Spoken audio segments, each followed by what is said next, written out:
Selamlar. Bugün kıyır kıyır az da dağılan bir elmalı kurabiye yapacağız. İkramlık yapacağız. Yani küçük küçük yapacağız ve çok kolay bir şekilde yapacağız. İç malzemelerini buraya hazırladım. Şöyle bir sayalım. 4 tane elma kullanacağım. Çok az ceviz içi. Bu ceviz değil arkadaşlar. Fıstık, evde ceviz kalmamış. Ben de birazcık fıstık kırdım. Biliyorsunuz olmazsa olmaz tarçınımız ve çok az şeker, bir yemek kaşığı kadar fazla koymayacağım. İç malzemesini saydığıma göre şimdi hemen hazırlamaya geçelim. İlk önce elmalarımı yıkamıştım. Kabuklarını soyalım ve rendeleyelim. Hemen başlıyoruz. Hemen kabuklarını soyacağım.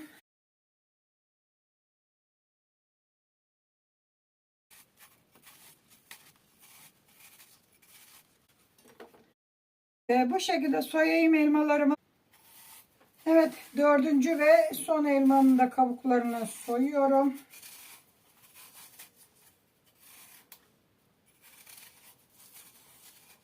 Tamamdır. Elmalarımızı soyduk. Hemen elmalarımı rendeliyorum. Tabakları indirdim dışarı. Şöyle rendenin iri yerinde.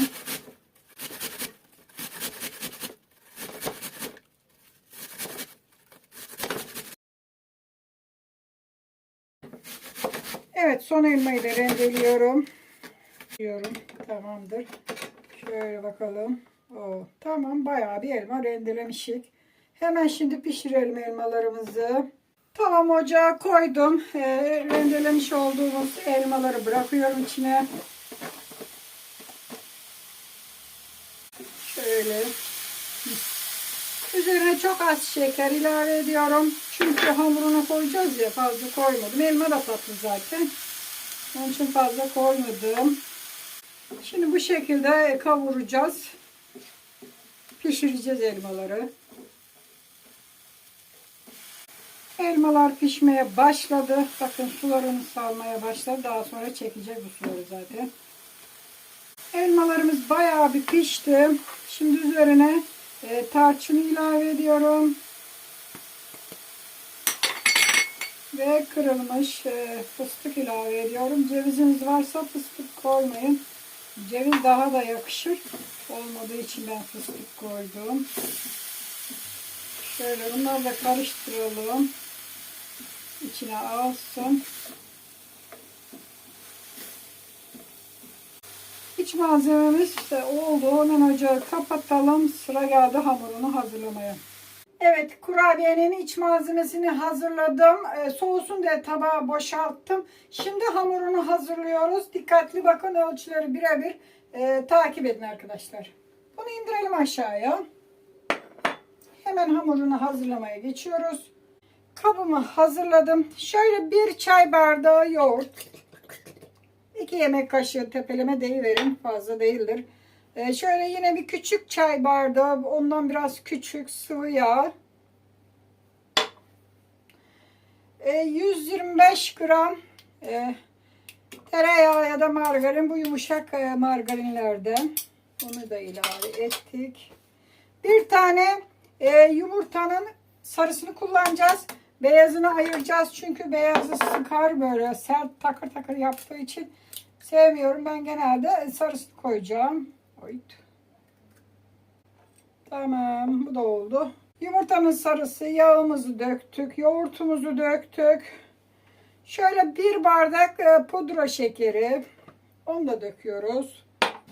Şöyle bir çimdik tuz. Bu illaki koyun. Burada kabartma tozumuz ve vanilyamız var.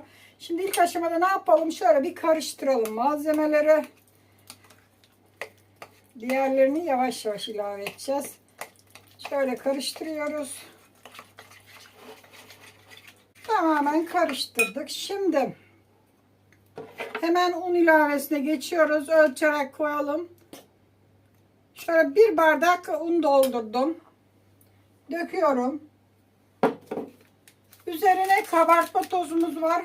Kabartma tozumun hepsini dökmeyeceğim arkadaşlar. Ne kadar dökeceğim? Şimdi şöyle bir küçük çay kaşığı aldım. Bakın şöyle. O kadar daha. Yani çok geldi. Şu kadar.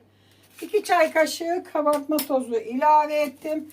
Bir tane vanilyamız var. O da güzel kokması için. Seviyorum ben. İstemezseniz koymayın. Onu da ilave ettim. Şöyle bir kaşık burada nişasta var. Fazla değil. Şöyle bir tepeleme kaşıktır arkadaşlar. İşte gördüğünüz gibi. Çok az. Onu da ilave ettim. Nişasta da güzel böyle dağılmasını sağlayacak.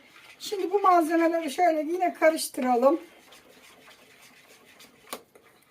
Daha henüz elimizle yoğurmaya geçmedik ama ilk önce kaşıkla karıştıralım ki ellerimiz batmasın. Bakın güzel bir karıştırdık. Şimdi bir bardak un daha doldurdum. Onu yavaş yavaş şimdi ilave edeceğim. Birden dökmeden artık çünkü ayarını tutturacağız.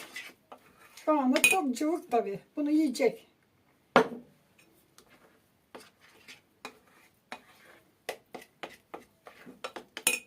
Tamamını atıyorum. Daha sonra elimle yoğurmaya geçeceğim. 2 bardak un döktük. Artık şimdi elimizle yoğurmaya geçiyoruz. Hemen kaşığımızdaki hamurları sıyırdık. Bu 3. bardak unumuz. Şimdi bunu yavaş yavaş tahminen 3,5 bardak un yeterli olacaktır ama yine de ölçelim. Yavaş yavaş artık elimizle yoğurmaya geçiyoruz. Bakın bu şekilde dışarıdan içe doğru katlayarak yoğurun. Bakın böyle içe.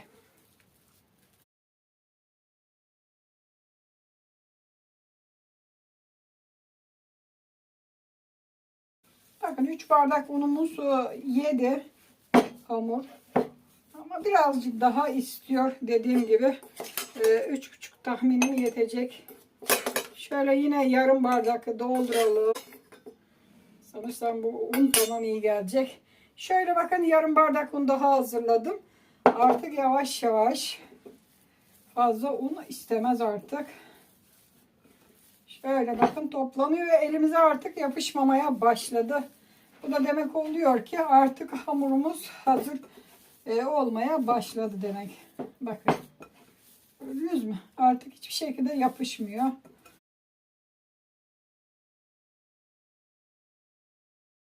Tamamen dökeceğiz. Tamamdır. Şimdi bunu alalım buradan. Toplamda 3,5 bardak un dökmüş olduk kurabiye hamurumuza. Şimdi unu yedireceğiz. Evet, kurabiye hamurunu hazırladık. Şimdi hemen iç malzemelerini koyarak kurabiyeleri yapalım. Şöyle hamurdan ufak parçalar koparacağız. Fazla büyük yapmayacağım ben arkadaşlar kurabiyeleri de bunu unutmayın. Hemen şöyle ortasını bastırıyoruz. Şimdi bu şekilde hazırlıyoruz. Hemen küçük çay kaşığı ile. Çünkü küçük yapacağım ben kurabiyeleri. Fazla büyük yapmayacağım. Şöyle orta kısma koyuyorum. Aynı poğaça toplağı gibi toplayacağız. Bakın bu şekilde topluyoruz. Daha da az koyabilirsiniz. Tamamen size kalmış. Bakın. Şöyle hafif hafif, kibar kibar. Şöyle küçük küçük yapıp böyle tepsime dizeceğim. Fazla büyük olmasını istemiyorum. Hemen böyle ortasını bastırıyoruz. Elimizin mayasıyla. Hemen buradan iç malzemeden. Çok fazla da doldurursanız taşma yapabilir. Onun için bir ayarlı koyun malzemeyi. Şöyle yanlardan şekillerle falan uğraşmanıza gerek yok. Bak bu da çok güzel oluyor. Böyle topladık değil mi? Yapışıyor zaten. Hemen yavaş yavaş çok fazla bastırmadan üstünden okşaya okşaya bakın bu şekilde şekiller vereceğiz. Hemen tepsime diziyorum.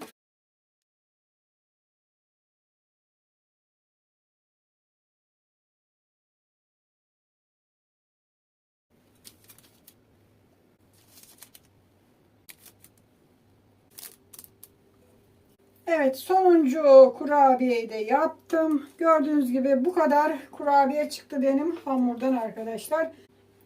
Şöyle gösterelim. Hazır. Şimdi kurabiyelerimizi 180 derece fırında ya da 200 dereceyi geçirmeyin.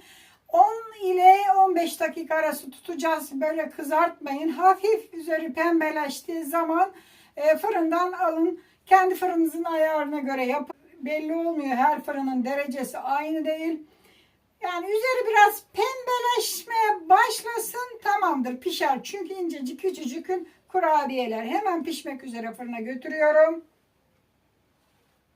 Evet, kurabiyelerimiz pişti. Hafif pembeleşti ve hemen dediğim gibi çıkardım. Fazla bekletmedim. Evet, şu anda çok sıcak. Biraz soğusun. Biraz soğuması lazım. Hafif pembeleşti ve çıkardım arkadaşlar. Bekletmedim. Ama alt kısımları güzel kızardı. Sadece üstü hafif pembeleşti. Evet, kurabiyelerimiz soğudu. Şimdi hemen pudra şekerini serpeceğiz. Süper. Tıkır tıkır şu anda çok güzeller.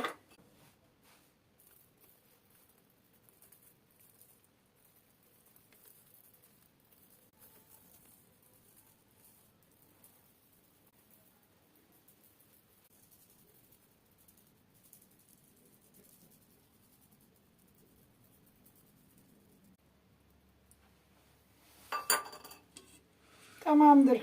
Pudra şekerimizi de ilave ettik ve süper oldu arkadaşlar. Şöyle göstereyim. Harika kurabiyeler hazırladık. Evet, kıyır kıyır ağızda dağılan tüm püf noktalarıyla gösterdiğim elmalı kurabiyelerim hazır oldu arkadaşlar. Şimdi hemen tadım testine geçiyoruz. Hemen tadımını yapalım. Bir tanesini alalım. Tadına hep birlikte bakalım. Şöyle gözüme bir tanesini kestirdim ve bir tane aldım arkadaşlar. Şöyle gösteriyorum. Bakalım nasıl olmuş.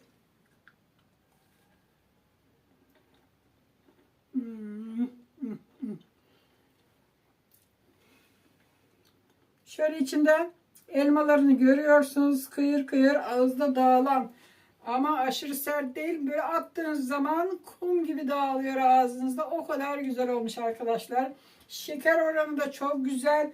Üzerinde pudra şeker de serptik zaten. Muhteşem olmuş.